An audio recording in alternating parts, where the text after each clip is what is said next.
Perkenalkan, saya Pelangi Sitawati dengan NRP 5025221. Di sini saya akan mendemonstrasikan tugas PBKK kelas B, di mana kita diminta untuk membuat sebuah web app Laravel sederhana yang berisi fitur-fitur sebagai berikut ini. Seperti tampilan utama yang terdiri dari header, sidebar, dan footer. Di sidebarnya tersebut nanti ada menu yang mendemonstrasikan perilaku dari routing-routing yang ada di uh, Laravel, yaitu basic routing, route parameters, name routes, route groups, dan fallback routes. Selain itu juga kita diminta untuk membuat sebuah tampilan fitur, tiga fitur, yaitu genap ganjil, Fibonacci, dan prima. Di mana user bisa menginputkan n, yaitu sebuah bilangan yang nanti akan diproses sebagai input pada fitur-fitur ketiga ini. Langsung saja untuk demonstrasi dari code yang menyusun web tersebut. Yang pertama di sini adalah controller yang digunakan untuk mengatur fitur ketiga tadi yang terakhir, yaitu Fibonacci, kemudian ada event out atau genap ganjil, dan ada prime atau bilangan prima. Controller ini bagian dari arsitektur yang diminta, yaitu model view controller, di mana ini merupakan controllernya yang mengatur logika dari fitur yang ditampilkan pada web. Kemudian saya menamainya di sini berupa math controller, bisa dibuat dengan menggunakan command php artisan make controller, kemudian nama dari controller tersebut sendiri. Kemudian di sini saya membuat sebuah function bernama show event on, yang digunakan untuk menampilkan form pada web yang mengambil input yang diinputkan oleh user berupa bilangan n tadi. Kemudian di sini juga ada public function lagi yang bertugas untuk memproses perhitungan event out. Untuk prosesnya sendiri, di sini kita mengambil value n dari input user. Kemudian di sini kita mendeklarasikan array bernama events dan odds yang digunakan untuk menyimpan, yang pertama ini digunakan untuk menyimpan angka genap dan kedua ini digunakan untuk menyimpan angka ganjil. Kemudian loop ini digunakan untuk mengenerate n number pertama yang merupakan bilangan genap, dan pada loop ini digunakan untuk mengenerate n number pertama yang merupakan bilangan ganjil. Di sini digunakan untuk mengecek apakah suatu bilangan itu genap dengan pembagian menggunakan operator desimal ini yang menghasilkan sama atau tidak dengan 0. Yang jika sama dengan 0, maka dapat dipastikan bahwa bilangan tersebut bilangan genap dan dimasukkan ke dalam array events. Begitu juga dengan logic untuk mengecek apakah suatu bilangan itu odds atau tidak. Di sini menggunakan negasi dari operator sebelumnya, sehingga didapatkan hasil dari kebalikan bilangan events, yaitu odds, dan dimasukkan ke dalam array odds. Kemudian di bagian sini kita mereturn hasil perhitungan yang telah dilakukan dan menampilkannya pada tampilan web yang ada di sini nantinya. Kemudian di sini kita masuk pada feature Fibonacci. Di sini kita membuat display atau function yang digunakan untuk mendisplay fitur Fibonacci. Dan di sini kita membuat sebuah function juga yang bernama calculate Fibonacci, yang digunakan untuk menerima input user berupa n. Dan di sini kita juga membuat array bernama Fibonacci yang pada awalnya berisi bilangan 0 dan 1 yang merupakan dua angka pertama dari Fibonacci sequence. Kemudian di sini kita membuat sebuah for loop yang digunakan untuk menentukan bilangan atau bilangan-bilangan selanjutnya dalam Fibonacci sequence. Dan di sini digunakan untuk return view hasil perhitungan tadi ke dalam tampilan web yang ada. Selanjutnya di sini kita membuat function untuk fitur prime, di mana kita di sini mereturn view prime-nya dan membuat function lagi yang bernama calculate prime yang digunakan untuk melakukan perhitungan dari bilangan prima tersebut. Seperti dua function sebelumnya, di sini kita mengambil angka n yang merupakan input dari user dan mendeklarasikan sebuah array bernama primes. Dan di sini juga ada variabel lagi bernama num yang diassign dengan nilai 2. Di sini kita melakukan perhitungan untuk menentukan apakah suatu bilangan itu prime atau tidak dalam batas n, karena kita ingin menentukan n number pertama yang merupakan bilangan prima. Di sini kita menentukan jika suatu bilangan itu prime atau tidak. Kalau di sini bukan merupakan prime, akan di break, dan jika ia kebalikan dari condition yang di sini, maka dia termasuk bilangan prima dan menambahkannya ke dalam array primes tadi. Dan di sini digunakan untuk menampilkan hasil-hasil dari perhitungan yang ada di atas ini ke tampilan website yang ada. Selanjutnya kita masuk ke bagian views.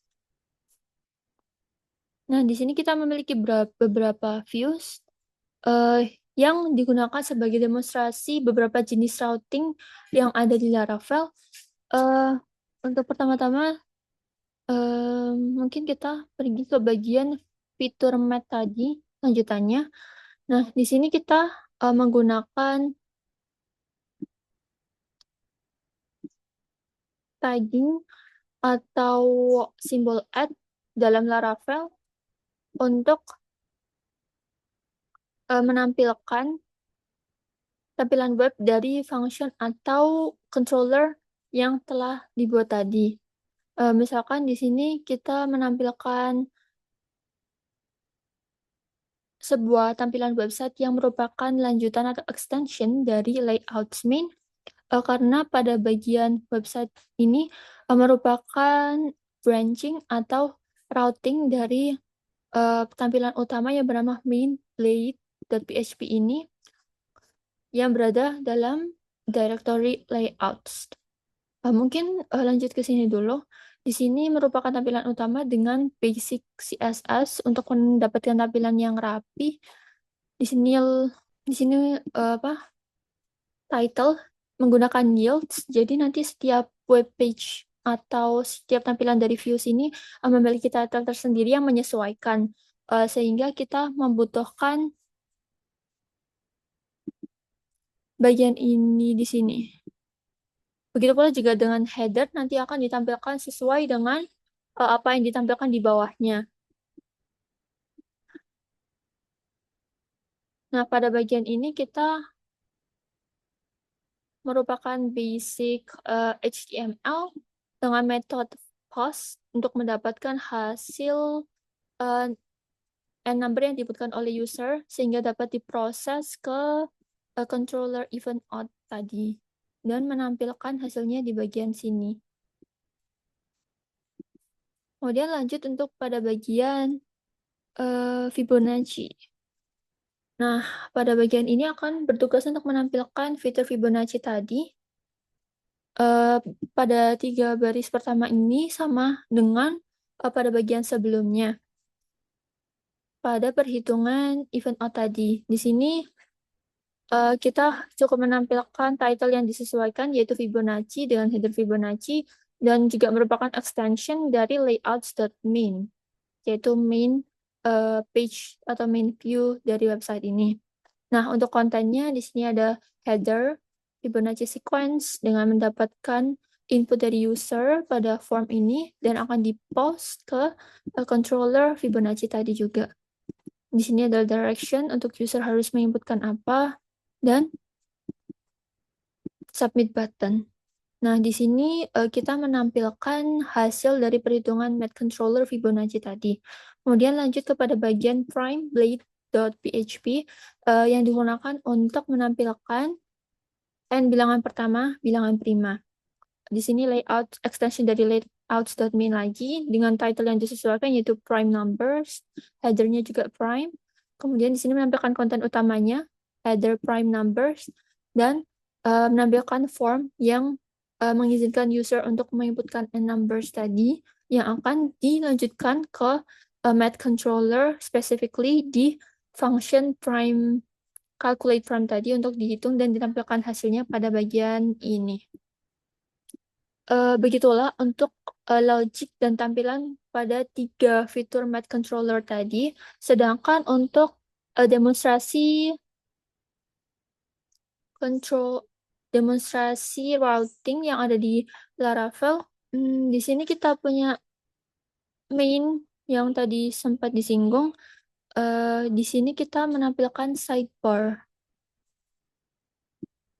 Nah, sidebar ini terdiri dari beberapa fitur. 3 fitur tadi sudah dijelaskan, dan sekarang kita masuk ke bagian 5 fitur ini yang mendemonstrasikan beberapa routing yang ada di Laravel, yaitu basic route, named route groups, dan fallback routes. Di sini adalah pada bagian di mana ditampilkan main content yang nantinya akan diisi.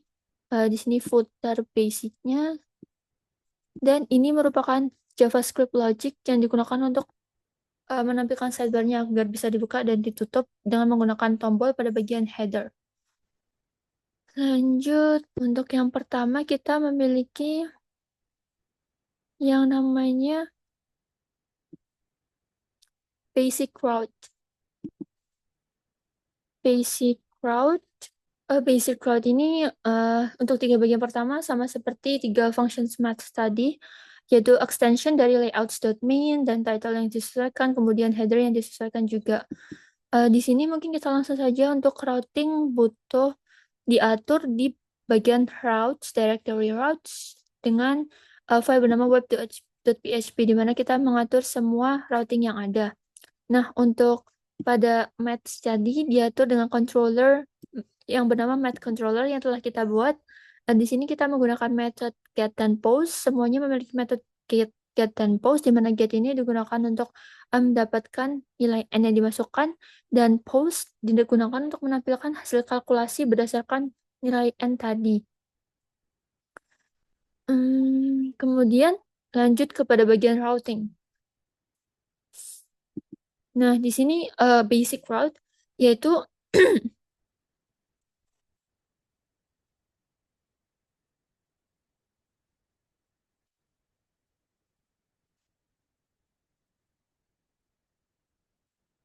basic route di Laravel memungkinkan pengguna untuk mendefinisikan sebuah routing yang simple untuk merespon sebuah URL yang spesifik. Ini merupakan basic routing yang ada di Laravel. Kita bisa menggunakan method seperti atau route handling seperti get post dan HTTP request. Nah, untuk contoh yang kita pakai di sini, ketika seorang user mengakses tanda slash kemudian basic ini, maka akan melalui get request ini, user akan menampilkan URL yang sesuai. Misalkan kita jalankan webnya.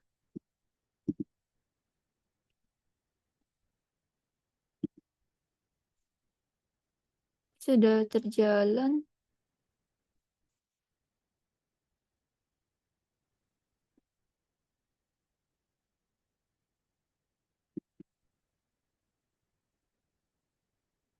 Nah, di sini bagian-bagian function pada sidebar-nya, ini header-nya, dan ini adalah footer-nya. Untuk basic routing.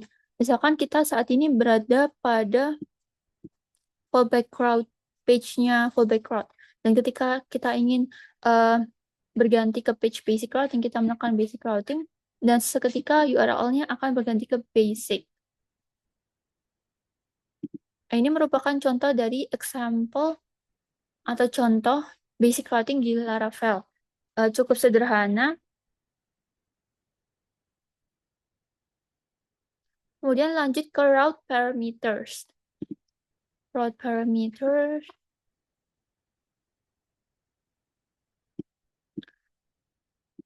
Berikut ini cara melakukan route parameters. Di mana route parameters ini memungkinkan pengguna untuk mengcapture segmen dinamis dari URL dan passing segmen dinamis tadi itu ke routing callbacks function-nya. Hal ini tuh berguna untuk membuat sebuah routing yang tidak hard-coded. Jadi, seperti passing parameters yang diinginkan oleh user. Misalnya di sini kita menggunakan parameternya berupa ID. Jadi di sini kita menggunakan sintaks tanda kurung kurawal untuk passing parameters yang dimasukkan oleh user. Misalkan di sini kita ke route parameters. Nah, di sini kita menggunakan default value for T2. Misalkan kita ganti dengan yang lain, misalkan 18. Nah, nanti parameter yang ditampilkan akan menyesuaikan dengan parameter yang dimasukkan melalui URL tersebut. Jadi menyesuaikan, bukan hard-coded seperti simple atau basic routing tadi. Misalkan juga kita ganti menggunakan ini. Nah, akan menyesuaikan juga. Jadi seperti itu untuk route parameters. Kemudian kita lanjut ke named routes. Untuk name route sendiri ini,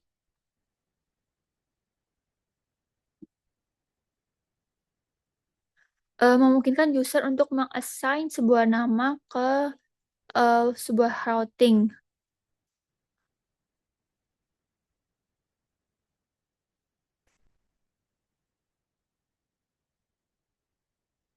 Mungkin implementasinya hampir sama untuk bagian routingnya dengan basic routing.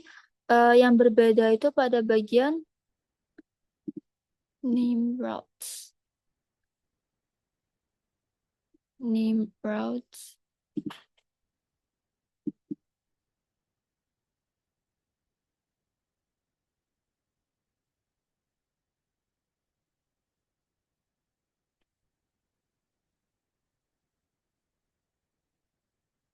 Implementasinya cukup sama dengan basic routing.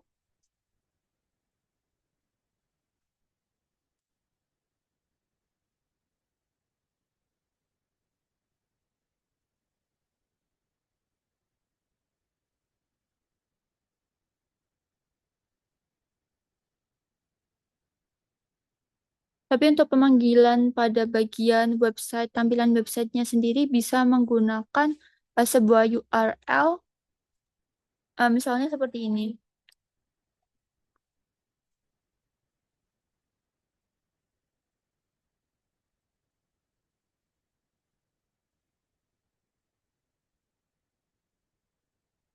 Nah, inilah yang disebut dengan name routes. Menggunakan sintaks yang seperti ini. Inilah yang membedakan dengan basic routing yang ada tadi.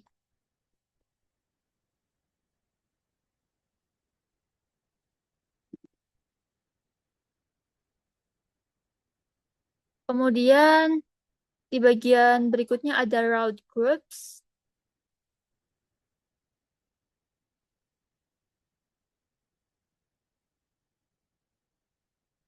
Nah, route groups ini cukup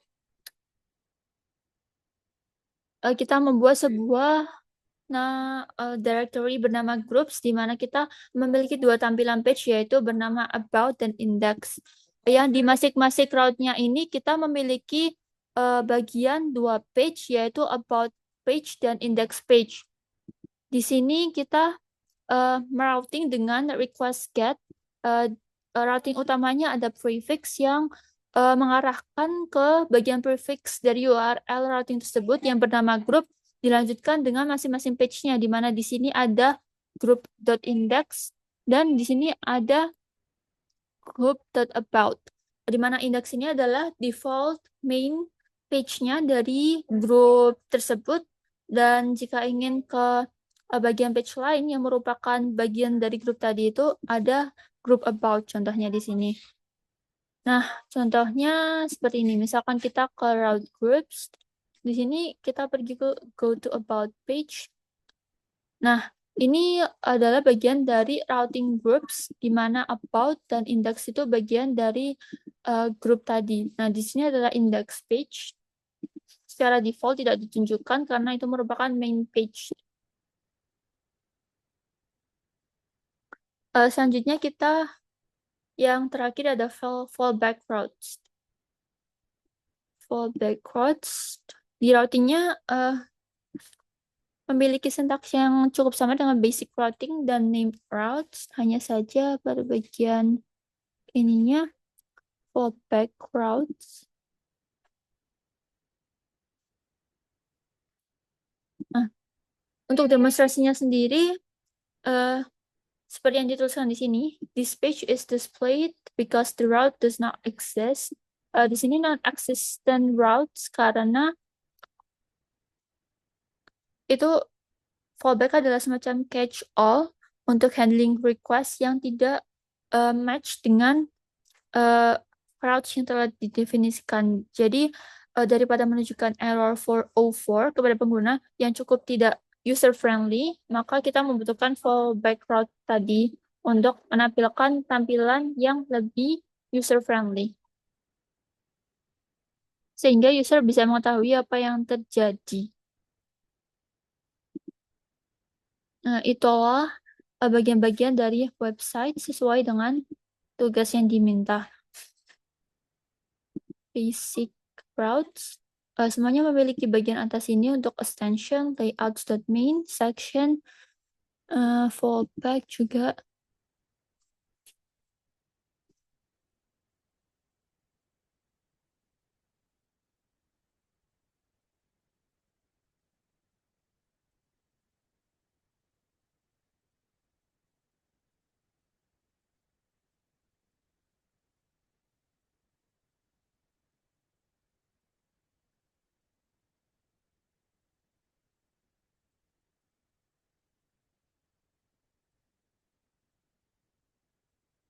Nah, untuk simbol-simbol seperti ini sendiri merupakan blade templates yang merupakan sebuah direktif yang memerintahkan blade untuk melakukan sesuatu. Misalkan di sini ada add extends, yaitu merupakan sebuah direktif yang digunakan untuk menspesify layout yang harus di-extend oleh sebuah view.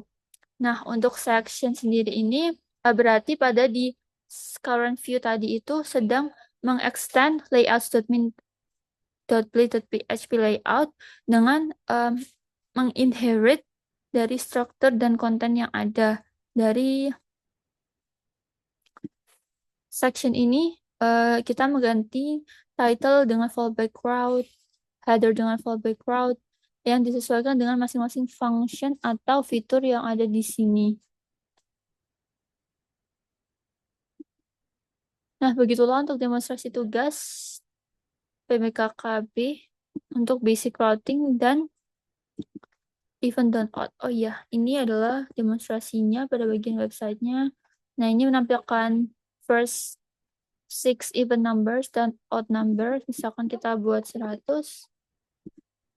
Nah, berikut ini itu untuk event odd, Fibonacci.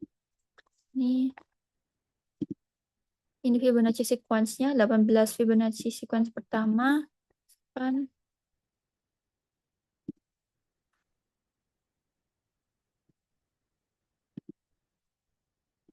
Ini juga untuk prime numbers.